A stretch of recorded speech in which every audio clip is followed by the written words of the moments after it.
event tip. Whether you're working with us, my team, your own team, or just whoever you're working with, I recommend creating a shot list.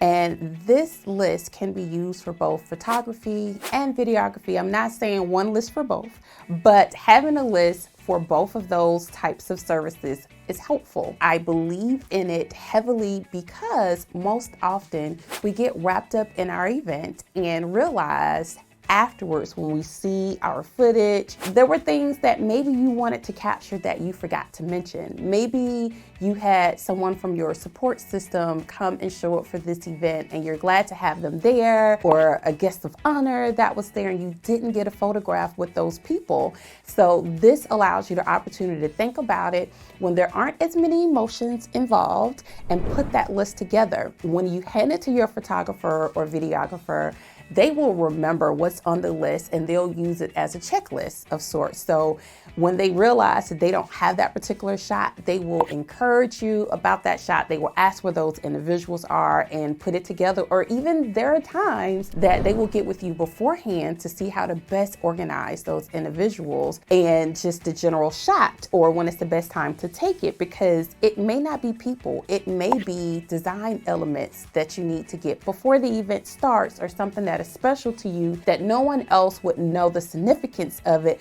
But once you have that footage or that photograph, you can now utilize it in the future to kind of really build a story around it. I had a client that I recommended this to, and I didn't think it was a big deal. It was such a short event that they were having, more of a grand opening type of event, and they didn't think there was a need for it. They hired someone that they knew, so not necessarily a company that they brought in, and that person executed on their list. Well, turns out a photography company actually came in that day and said, "Do you mind if we take footage?" And because they had that list created and ready to go, they were able to provide it to the photographer and get all of the photos that they wanted. And they were so glad that they came back with gratitude saying, "Thank you so much for allowing us and keeping us accountable to create this list, because we've had so much of a benefit from it after the fact, because it was during a different time frame than their photographer they had scheduled." So they actually got very different photos because of the time of the program, that it was a little bit later in the actual event itself.